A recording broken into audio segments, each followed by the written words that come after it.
نمازوں میں اگر بے چینی اور بے قراری بڑھ گئی ہے تو کیا کرنا چاہیے؟ پڑھتے ہیں، جیسے ابھی میں نے کہا دل کے کالے ہونے کی علامت یہ ہے کہ مسجد میں زیادہ دیر دل نہیں کرتا، نمازوں کا وقت ہو جائے تو طبیعت بھاری لگنے لگے، اسے عبادتوں کی طرف شوق نہیں لگتا، یہ دل کے اس کے سیاہ ہونے کی علامت۔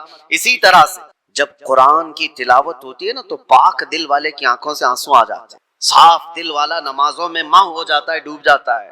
اور دل کے اندر اگر گناہوں کا بوجھ ہو تو نماز بھی بھاری، اور پیچھے سے چلانے لگ جائے امام صاحب کتنی لمبی قرات کرتے ہیں یار، یہ تو دعائیں کتنی لمبی لمبی مانگتے ہیں، ہمارا کام دھندا ہے، تمہارا دل کا بوجھ ہے جو تم 3 گھنٹے 4 گھنٹے میچ دیکھنے پر یہ نہیں کہتے کہ یہ کتنا لمبا چل رہا ہے، فلمیں دیکھنے پر کبھی یہ نہیں کہتے، لیکن مسجد میں 10 منٹ سے زیادہ کی اگر جماعت ہو جائے تو یہ بے چینی اور بے قراری کیوں بڑھ جاتی؟ آپ کو پتا ہے وہ صحابہ کرام جب نماز پڑھاتے تھے، حضرت معاذ ابن جبل فجر کی نماز میں انہوں نے پورے سورہ بقرہ پڑھا دی تھی۔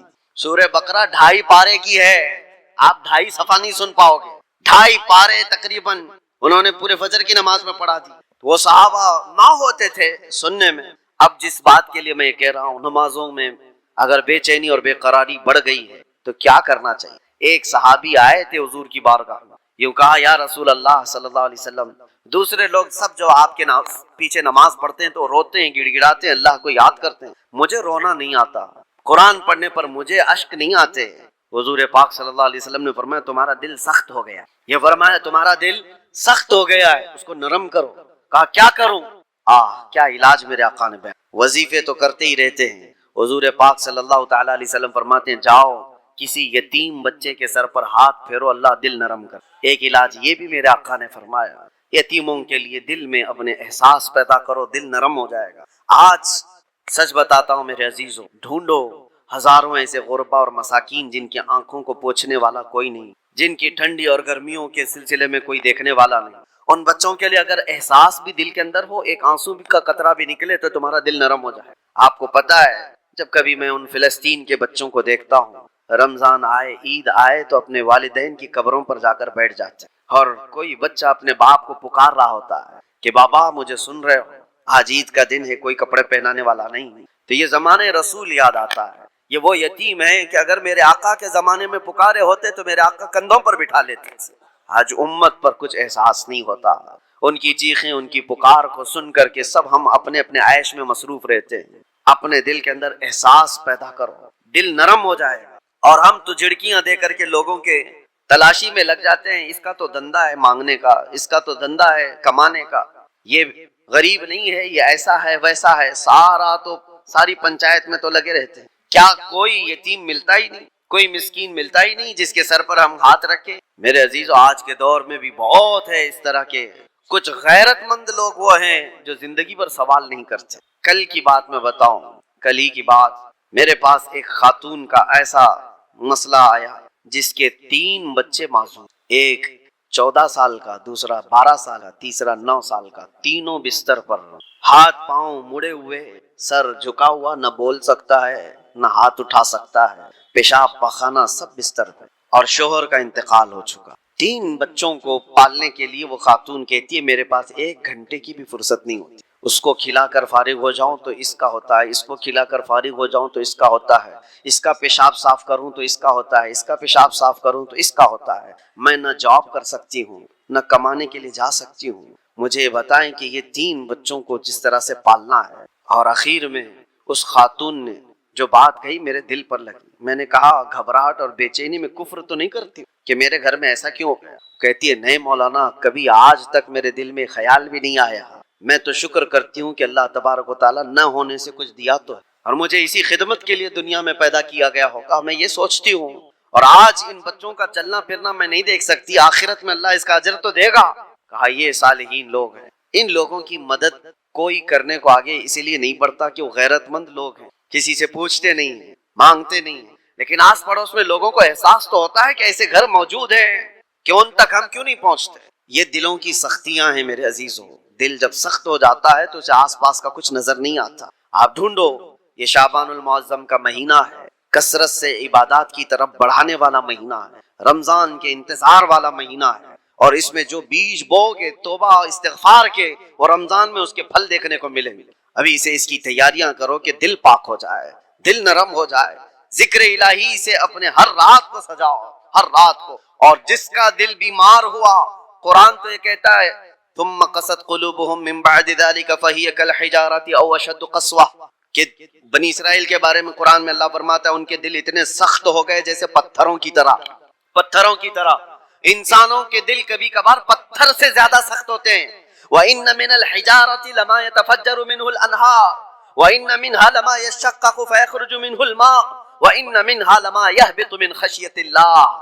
اللہ فرماتا ہے پتھر تو ایسے ہیں کہ کبھی کبھار ان میں سے پانی تو نکل جاتا ہے، پتھر تو ایسے ہیں کہ ان میں سے نہریں نکلتی ہیں. آپ نہیں دیکھتے پہاڑوں سے جو فالس، جو آبشار گرتے ہیں، یہ کیا ہے؟ اللہ فرماتا ہے یہ خوف خدا سے پتھر روتا ہے تو پانی نکلتا ہے، یہ پتھروں کا رونا ہے. وَإِنَّ مِنْهَا لَمَا يَهْبِطُ مِنْ خَشْيَةِ اللَّهِ. اللہ فرماتا ہے کبھی کبھار یہ چٹانیں کھسک کر کے جو گر جاتی ہیں، آپ دیکھتے ہیں لینڈ سلائیڈنگ کہا جاتا ہے اس کو، یا پھر چٹانیں کھسک کر کے گر جاتی ہیں. قرآن تو کہتا ہے یہ خوف خدا سے ہل جاتے ہیں پتھر، تو پہاڑوں سے گر جاتے ہیں. اور انسان کا دل ایسا ہے کہ پتھروں سے زیادہ سخت ہو جاتا ہے، نہ اس کے آنسو آئے نہ اس کا جسم حرکت میں آیا. یہ قرآن کی بات کہہ رہا ہوں. تو جب اتنا سخت ہو جاتا ہے دل، تو یہ بھی کہا گیا کہ انسان کا ہائی لیول کا جب سخت دل ہو جاتا ہے تو وہ اپنی ماں اور بیٹی میں اور بیوی میں فرق کرنا بھول جاتا ہے، وہ عام عورت میں اپنی رشتوں میں فرق کرنا بھول جاتا ہے، حلال اور حرام کی تمیز اس سے نکل جاتی ہے، اور اس کو نماز اور غیر نماز کے اوقات میں کوئی فرق نہیں لگتا.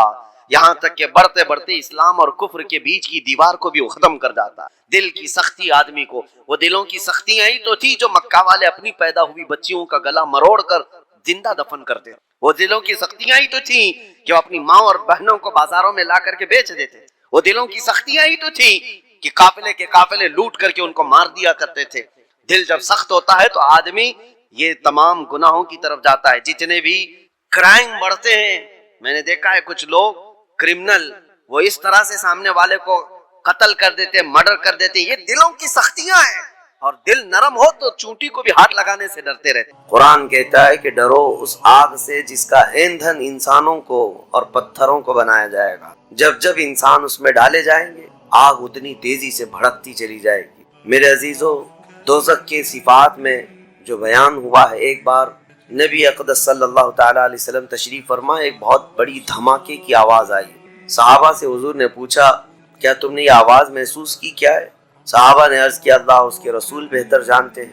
نبی اکرم صلی اللہ تعالی علیہ وسلم ارشاد فرماتے ہیں آج سے 70 سال پہلے جہنم کے منہ سے ایک پتھر گرایا گیا تھا، اس کی تہ میں اب جا کر کے وہ گرا. یعنی جہنم کے اوپر سے اگر کوئی چیز گرائی جائے تو اس کے تہ میں جانے میں اسے 70 سال لگ جائیں. جبکہ یہ فرمایا گیا کہ آسمان جو آپ دیکھ رہے ہیں، یعنی یہ بادل نہیں، آسمان جو حقیقی آسمان ہے، آسمان سے اگر زمین پر کوئی چیز گرا دی جائے تو صبح سے شام سے پہلے پتھر نیچے پہنچ جائے گا. جبکہ آسمان اور زمین کے بیچ کا فاصلہ 500 سال کا بتایا گیا، گھوڑے کی مسافت کا، حدیث پاک. تو یہ جو مسافت ہے اس میں ایک دن کے اندر ایک پتھر پہنچ سکتا ہے، اور دوزخ کے اندر پہنچنے کے لیے 70 سال لگ جاتے ہیں. تو اس کی گہرائی کا اندازہ کیا ہو، وہ کتنی گہرائی ہو. مولا علی کرم اللہ وجہہ الکریم نے یہ بیان فرمایا حدیث میں کہ اس جہنم کے 7 طبقے ہیں اور 7 دروازے ہیں، ہر ایک میں الگ الگ قسم کے لوگ ڈالے جائیں گے. مشرکین کا دروازہ الگ ہے، منافقین کا الگ ہے، کفر کرنے والوں کا الگ ہے، اور اس کے علاوہ جو ہمیشہ رہنے والے تو یہ ہو گئے. پھر جو عذاب چکھنے والے ہیں، چغل خوروں کا دروازہ ہے، سود خوروں کا دروازہ ہے، زنا کرنے والوں کا دروازہ ہے، چوروں کا دروازہ ہے. یہ سب دروازے ان الگ الگ گناہ کرنے والوں کے نام سے وہاں پر مرقوم ہیں. عزیزان گرامی وقار، دوزخ کو جو اس دن لایا جائے گا فرمایا گیا کہ 70,000 فرشتے اس کو کھینچ کر کے لا رہے ہوں گے. کہ ایک فرشتے کی طاقت کا اندازہ کیا کر سکتے ہیں آپ. ایک فرشتہ یہ موجودہ پوری دنیا کو ہلا سکتا ہے. لیکن قیامت کے دن جہنم کو کھینچ کر کے لایا جا رہا ہوگا تو 70,000 فرشتے بیڑیاں ڈال کر کے جہنم کو لا رہے ہوں. اور جہنم کے کان بھی ہیں، جہنم کی آنکھ بھی ہے، جہنم کی ساری چیزیں میرے آقا صلی اللہ علیہ وسلم نے بتایا وہ سنتی بھی ہے، بولتی بھی ہے اللہ کی بارگاہ میں. اور جب لایا جا رہا ہوگا فرشتے گھسیٹ کر کے لا رہے ہوں گے تو وہ اپنی بھوک کا احساس کرتی ہوگی، چیختی ہوگی، اور اس کی بھوک صرف اور صرف یہی انسانوں سے پوری کی جائے گی. کفاروں، مشرکین اور گنہگاروں سے اس کو بھرا جائے گا. میرے عزیزوں، نبی پاک صلی اللہ تعالیٰ علیہ وسلم ارشاد فرماتے ہیں یہ تم جو دنیا میں آگ جلاتے ہو یہ اس جہنم کی آگ کا 70واں حصہ ہے، یعنی 69 حصے اور اس کو تپایا جائے تو جہنم کی آگ۔ ہم دنیا کی آگ کو سہ نہیں پاتے، ہم دنیا کی آگ میں اپنی انگلی نہیں رکھ پاتے، لیکن جہنم کی آگ اس سے 70 گنا زیادہ بھڑکائی ہوئی ہے۔ 1000 سال تک اس آگ کو بھڑکایا گیا تو سرخ ہو گئی، لال ہو گئی۔ پھر حدیث پاک میں ہے دوبارہ اس آگ کو 1000 سال تک بھڑکایا گیا تو وہ آگ سفید ہو گئی۔ پھر 1000 سال تک اس آگ کو تپایا گیا تو وہ کالی ہو۔ اب فرمایا گیا جہنم کی آگ صرف اور صرف کالی ہے، وہاں روشنی کا کوئی نام ہی نہیں، وہاں کوئی روشنی کا نام نہیں ہے۔ دوزخ کی آگ کا اندازہ اس طرح بتایا گیا۔ جہنم میں ڈالے جانے والوں کی صفات سورہ واقعہ میں بھی موجود۔ اللہ کریم نے فرمایا کہ جب وہ جائیں گے اصحاب الشمال ما اصحاب الشمال فی سموم وحمیم وظل من یحموم لا بارد ولا کریم۔ جب ان کو ڈالا جائے گا، یہ بائیں جانب والے، کیا بائیں جانب والے تم کیا جانو، وہ ایسی خطرناک ہواؤں میں ہوں گے وہاں پر۔ اچھا 3 طرح کا عذاب بتایا گیا ہے، ایک آگ کا عذاب، ایک دھوئیں کا عذاب اور ایک ٹھنڈ کا عذاب بھی ہے۔ ٹھنڈ کا عذاب یعنی ایسی برفیلی جگہ کہ جو ہڈیوں کو گلا دیا کرتی ہے، وہ عذاب بھی وہاں پر ہے۔ زمہریر اس کو قرآن میں فرمایا گیا۔ تو وہاں ایک دخان بھی ہے، اللہ تعالیٰ نے فرمایا دھواں کا عذاب، جس سے دم گھٹتا ہے، جس سے سانس نہیں لے سکتا آدمی۔ یہ تینوں طرح کے عذاب ہے۔ کھانے کے لیے تھوہڑ کا ایک درخت، تو تھوہڑ اس کو کہا گیا، شجرۃ الزقوم، یہ کانٹے دار ایک درخت۔ جب جہنمی بھوک کی شدت کا احساس کر رہے ہوں گے کہ ہمیں کچھ کھانا دیا جائے، تو ایک کانٹے دار درخت ہے جس کو تھوہڑ کا پھل کہا جاتا ہے، وہ دیا جائے گا۔ وہ اتنے کانٹے بھرا ہوا ہوگا کہ اس کو جب دوزخی کھائے گا تو اس کے گلے میں سے اٹک کر کے کانٹے حلق سے باہر آئیں گے، اس کی گردن سے کانٹے باہر نکلنے لگ جائیں گے، نہ وہ اندر جاتے ہیں نہ باہر آتے ہیں۔ اس پھل کی کیفیت یہ ہے، تو پھر وہ شدت سے چیخ مار کر کے کہیں گے کہ ہمیں پانی تو دیا جائے۔ اب مائع حمیم دیا جائے۔ مائع حمیم کیا ہے؟ اللہ تبارک و تعالیٰ نے قرآن میں فرمایا فشاربون شرب الہیم۔ یہ سورہ واقعہ میں اللہ تعالیٰ نے فرمایا کہ ان لوگوں کو اس دن جو پانی پلایا جائے گا وہ جہنمیوں کا سڑا گلا ہوا پیپ ہوگا جس کو پکایا جائے گا، اور اس کے بعد وہ اتنا کھولتا ہوگا کہ جب ان کو پھل ہضم کرنے کے لیے دیا جائے تو وہ پانی قریب کریں گے تو ان کے نیچے کا جبڑا لٹک کر کے نیچے زمین تک آ جائے، یعنی اس کی جھلس کر کے آگ اتنا گرم ہوگا، اس کے سوا ان کے پاس کوئی چارہ نہ ہوگا۔ وہی پانی جب وہ پینے کی کوشش کریں گے تو وہ پھل تو ختم ہوگا لیکن ان کی انتڑیاں پیچھے کے مقام سے نکل چکی۔ یہ کیفیت ان کی کنٹینیو ہوتی ہوگی۔ آپ تو یہ سمجھ رہے ہوں گے کہ کتنا دردناک عذاب ہے، اس کے بعد تو موت ہے، لیکن حدیث پاک میں یہ بھی ہے کہ جب ان جہنمیوں کا یہ عذاب دیکھیں تو وہ اتنا چیخ کر کے داروغ دوزخ حضرت مالک رضی اللہ تعالیٰ عنہ سے درخواست کریں گے۔ حضرت مالک علیہ السلام جو جہنم کے داروغہ ہیں، اس فرشتے سے یہ پکار کر کے کہیں گے کہ ہماری بات کرا رب تعالیٰ سے، ہمارا حساب کر دے، ہمارا یہاں خاتمہ ہو جائے، ہم یہ سہ نہیں پا رہے ہیں۔ قرآن پاک میں یہ بھی ہے کلما نضجت جلودہم بدلناہم جلودا غیرہا لیذوقوا العذاب۔ جب ان کی چمڑیاں جلیں گی، اللہ فرماتا ہے ہم دوسری چمڑی پہنا دیں گے تاکہ وہ نیا عذاب چکھ سکیں۔ حضرت کعب احبار رضی اللہ تعالیٰ عنہ فرماتے ہیں 1 گھنٹے میں 70 بار چمڑی بدلی جائے گی، 1 منٹ سے بھی کم ٹائم میں ان کی چمڑی بار بار بدلی جائے گی تاکہ وہ نیا عذاب چکھ سکیں۔ کیونکہ چمڑی جلنے کے بعد جیسے کہ سائنس بھی یہ کہتی ہے کہ پین ریسیور ختم ہو جاتا ہے، درد کو وہ محسوس کرنے والا حصہ جلنے کے بعد کم ہوتا ہے، اور قرآن کہتا ہے کہ ہم نئی چمڑی ان کو لگائیں گے تاکہ درد کا احساس ہر بار ہوتا رہے۔ اب جب وہ 1000 سال تک حضرت مالک علیہ السلام ان کی طرف توجہ نہیں کریں گے اور پھر کہیں گے تم مجھے کیوں کہتے ہو، تمہارے رب سے کہو، اس کے بعد پھر 1000 سال تک وہ حضرت مالک کو چیختے رہیں گے کہ رب سے ہماری بات کرا۔ حضرت مالک اللہ کریم کی بارگاہ میں کہتے اے رب العالمین، دوزخ میں پڑے ہوئے ان تمام جہنمیوں نے تجھے پکارا ہے، تو ان کا فیصلہ فرما دے۔ اب رب تبارک و تعالیٰ فرماتا ہے، 2 روایات ہیں، اس میں سارے کفار بھاگتے ہوئے دروازے کی طرف آئیں گے اور جنتیوں کو بھی بلایا جائے گا اور جنتی بھی بھاگتے ہوئے دروازے تک آئیں گے۔ جنتی ڈر رہے ہوں گے کہ کہیں ہم کو نکلنے کے لیے نہ کہا جائے، اور دوزخی اس بات کی خوشی میں ہوں گے کہ شاید ہم کو یہاں سے نکالا جا رہا ہے۔ اور جب سب پورے دروازے کے قریب پہنچیں گے تو رب تبارک و تعالی جہنمیوں سے پوچھتا ہے، سوال فرماتا ہے کہ اگر تمہارے یہاں سے نکلنے کے لیے فدیہ دینا پڑے تو کیا دے سکتے ہو؟ تو وہ کہیں گے کہ جتنی بڑی دنیا ہم چھوڑ کر کیا ہے، دنیا میں جو کچھ بھی نعمتیں تھی، جتنا مال تھا، جتنا سونا چاندی، پوری دنیا، مولا اگر یہ دینے کی ہماری طاقت ہو تو ہم وہ سب دے کر کے جہنم سے نکلیں، پوری دنیا دے کر کے ہم تیرے دوزخ سے نکلیں گے۔ تو رب تعالیٰ فرماتا ہے میں نے تو اتنا بڑا حکم تم کو دنیا میں نہیں دیا تھا، میں نے تو صرف تم کو ایمان لانے کا کہا اور تم نے کفر کر کے اتنی بڑی سزا کو اپنے اوپر مسلط کیا۔ آج پوری دنیا فدیے میں دینے کو تیار ہو، اور کل جب تم زندہ تھے تو 2 رکعت تمہارے لیے بھاری تھی، تمہارے لیے راہ خدا میں 1 روپیہ بھاری تھا، اور آج پوری دنیا فدیہ میں صدقہ کر کے نکلنا چاہتے ہو۔ رب تبارک و تعالی جہنمیوں سے فرمائے گا میں نے اتنی بڑی چیز کا تو تمہیں دنیا میں حکم نہیں دیا تھا، اتنی بڑی چیز کا حکم نہیں دیا تھا۔ آپ سنو، ایک مینڈے کی شکل، ایک بکرے کی شکل کی کوئی چیز لائی جائے گی جنت اور دوزخ دونوں کے بیچ میں، جنتی بھی دیکھ رہے ہوں گے اور دوزخی بھی دیکھ رہے ہوں گے۔ رب تبارک و تعالی ان دونوں لوگوں سے پوچھے گا، جنتیوں کو بھی اور دوزخیوں کو بھی، کہا اس کو پہچانتے ہو؟ اس کو پہچانتے ہو؟ یہ کیا چیز ہے؟ سب پکار کر کہیں گے ہاں مولا ہم پہچانتے ہیں، یہ موت ہے، یہ موت ہے جو ہمارے ہاں آیا کرتی تھی، موت کو سب پہچانیں گے۔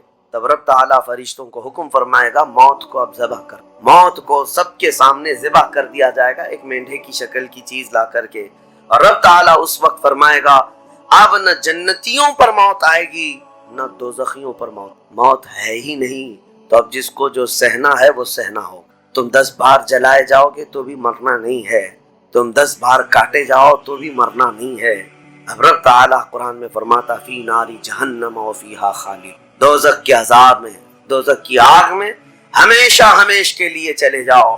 میں نے خطبے میں یہی آیت شروع میں پڑھی تھی سأصلیہ سقر وما ادراک ما سقر، اللہ فرماتا ہے میں تمہیں جھونک دوں گا دوزخ میں اور تم کیا جانتے ہو کہ دوزخ کیا ہے، دوزخ کیا ہے۔ اللہ تعالیٰ نے قرآن پاک میں اس کے متعلق فرمایا ہے وما ادراک ما ہی نار حامیہ، تمہیں پتا ہے کہ یہ کیا ہے، کہ اس دن دوزخ کے سلسلے میں، اور نبی پاک صلی اللہ تعالیٰ علیہ وسلم سے جبرائیل امین نے قسم لے کر کے فرمایا یا رسول اللہ صلی اللہ علیہ وسلم اگر دوزخ کے اندر سے ایک سوراخ کھول دیا جائے دنیا کی طرف تو پوری دنیا صرف اس سوراخ کی گرمی سے مر جائے گی، پوری دنیا میں موجود لوگ ختم ہو جائیں گے اگر ایک سوراخ دوزخ کا کھول کر کے دنیا کی طرف کر دیا جائے۔ اور یہ بھی فرمایا کہ جو جہنم کے فرشتے ہیں عذابات دینے کے لیے، ان فرشتوں میں سے ایک فرشتہ بھی دنیا میں اتر جائے تو اس کی ہیبت سے لوگوں کے بھیجے پھٹ جائیں، اس کی ہیبت سے لوگ زمین بوس ہو جائیں، بے ہوش ہو جائیں، ایک فرشتے کو دیکھنے کی تاب نہیں رکھتے دنیا میں۔ عزیزان گرامی وقار، وہ ہے دوزخ، یہ ہے جہنم، جس کی متعلق ابھی میں نے جو کہا وہ شاید 5% بھی نہیں کہا ہوگا، مختصر سی بات میں اس لیے آج یہ آپ کے سامنے رکھا کہ لوگوں کو یہ ہلکا لگتا ہے کہ دوزخ سے آزاد ہو رہا ہے، کوئی جیل ہے کہ یہاں سے آزاد ہو گیا، پہلے وہاں پر بھی کھانا پانی سب چل رہا تھا۔ دوزخ جہنم جس کے تصور سے رونگٹے کانپ جائیں جسم کے اندر، صحابہ ڈرتے تھے، اولیاء ڈرتے تھے، انبیاء ڈرتے تھے، جن کے لیے میرے آقا صلی اللہ تعالیٰ علیہ وسلم نے بشارت دے دی تھی جنت کی، اس کے باوجود وہ خوف سے تھراتے تھے۔ دوزخ کا ذکر آتا قرآن پاک میں، اللہ نے سورہ فجر میں فرمایا کلا اذا دکت الارض دکا دکا وجاء ربک والملک صفا صفا وجیء یومئذ بجہنم، یہ وہ دن ہوگا جب پوری زمین ہلا دی جائے گی، ہلا دی جائے گی، سب کچھ ہل جائے گا اور فرشتے صف در صف اللہ کی بارگاہ میں ہیبت سے کھڑے ہوں گے، کسی کی بات کرنے کی ہمت نہیں ہوگی، اور اس وقت دوزخ کو لایا جا رہا ہوگا، اور دوزخ کو لائے جانے کا جو منظر بتایا گیا ہے اللہ اکبر، 70,000 فرشتے جب اسے کھینچ رہے ہوں گے، پورے محشر میں ایک ہلچل ہوگی، پورے محشر کے میدان میں ایک عجیب سی ہلچل ہوگی کہ جہنم کو لایا جا رہا ہے، دوزخ کو لایا جا رہا ہے، اور ہر ایک ڈرا ہوا ہوگا، نہ جانے کس کا نام آئے، پتہ نہیں کس کو وہاں جھونکا جائے گا، اور دوزخ کی زبان بھی ہے، وہ آگ اگل رہی ہوگی اور جہنمیوں کی طرف بہت تیزی سے دیکھ رہی ہوگی، یہاں تک کہ ایک حدیث میں یہ بھی ملتا ہے نبی اقدس صلی اللہ تعالیٰ علیہ وسلم قیامت کے دن اس دوزخ کو دیکھ کر کے رو رہے ہوں، میرے آقا صلی اللہ تعالیٰ علیہ وسلم اے اللہ آخر اس دوزخ کو لایا گیا، کیا اس میں اب میری امت کو جھونکا جائے؟ حضور اکرم صلی اللہ تعالی علیہ وسلم اس دن دوزخ کے ان حالات کو دیکھ کر رو رہے اللہ کریم کی بارگاہ میں۔ عزیزان گرامی وقار، اس سے آزادی کے لیے جو اولیاء کرام رویا کرتے تھے وہ معمولی چیز نہیں ہے۔ آج تو ہماری کیفیت یہ ہے دوزخ دوزخ دوزخ، کچھ رہ نہیں گیا، ہلکے انداز میں بولنا، ہلکے انداز میں سن لینا اور چلے جانا۔ کیا ہمارے دلوں پر کچھ اثر ہوتا ہے؟